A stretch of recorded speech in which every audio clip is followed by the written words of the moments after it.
భారతదేశంలో ఆంధ్ర రాష్ట్ర ముఖ్యమంత్రి వర్లకే ఉందని చెప్పేసి ఈ సందర్భంగా తెలియజేసుకుంటూ నాకు ఈ సభ ద్వారా మాట్లాడే అవకాశం కల్పించిన పెద్దలకు ధన్యవాదాలు తెలియజేస్తూ ముగిస్తున్నా. జై హింద్, జై తెలుగుదేశం, జై చంద్రబాబు, జై జనసేన, జై బీజేపీ.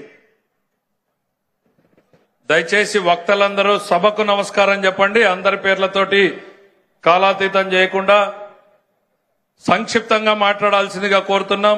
ఎందుకంటే ఎండలో కూర్చున్నటువంటి ప్రజల్ని కూడా గుర్తుపెట్టుకోవాలి మనం. తర్వాత బీజేపీ సత్యసాయి జిల్లా అధ్యక్షుడు శ్రీ గోరంట్ల మోహన్ శేఖర్ గారు మాట్లాడాల్సిందిగా ఆహ్వానిస్తున్నాం.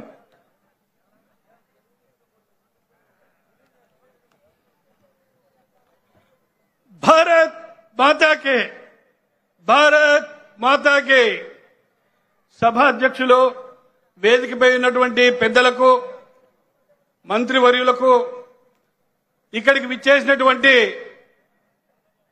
ఇరు జిల్లాల అశేష ప్రజానీకానికి పేరు పేరున నా హృదయపూర్వక నమస్సుమాంజలు తెలియజేసుకుంటున్నాను. ఈరోజు సూపర్ 6 సూపర్ హిట్ అనేటువంటి ఒక విజయోత్సవ సభను ఈరోజు ఇక్కడ నిర్వహించుకోవడం జరుగుతోంది. ఈ సందర్భంగా అనేక విషయాలు మనకు పెద్దల ద్వారా తెలుస్తాయి.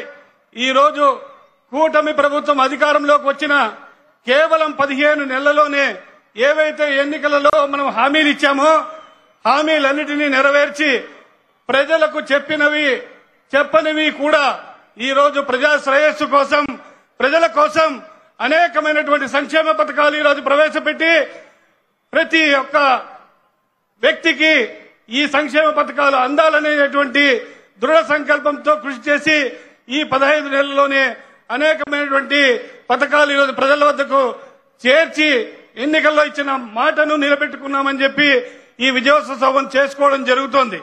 మొట్టమొదట స్వర్గీయ నందమూరి తారక రామారావు గారు పింఛను పథకాన్ని మన రాష్ట్రంలో తీసుకురావడం జరిగింది. 35 రూపాయలతో ఆ రోజు పింఛను ప్రారంభిస్తే నవ్యాంధ్ర నిర్మాత నారా చంద్రబాబు నాయుడు గారు దాన్ని 75 రూపాయలతో ప్రారంభించారు.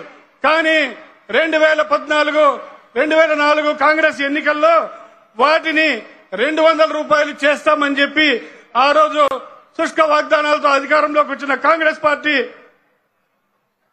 ఎటువంటి హామీలు నెరవేర్చకపోగా 2014-2025 ఎన్నికల్లో 2024 ఎన్నికల్లో ఇదే కూటమి ప్రభుత్వం ఇచ్చిన హామీని నెరవేర్చి ఈరోజు 3000 రూపాయల నుంచి పెన్షన్ ఇవ్వడం, 3000 నుంచి 4000 రూపాయలు దివ్యాంగులకు అందరికీ పెన్షన్ ఇవ్వడం జరుగుతోంది.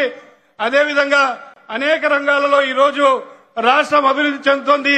దీనికి కేంద్రం సంపూర్ణ సహాయ సహకారాలు అందిస్తూ రాష్ట్ర అభివృద్ధికి ఈరోజు అమరావతి అభివృద్ధికి కూడా కట్టుబడి పనిచేస్తుందని తెలియజేసుకుంటూ నాకు ఈ అవకాశం ఇచ్చిన అందరికీ నా హృదయపూర్వక ధన్యవాదాలు తెలియజేసుకుంటూ భారత్ మాతాకి, భారత్ మాతాకి.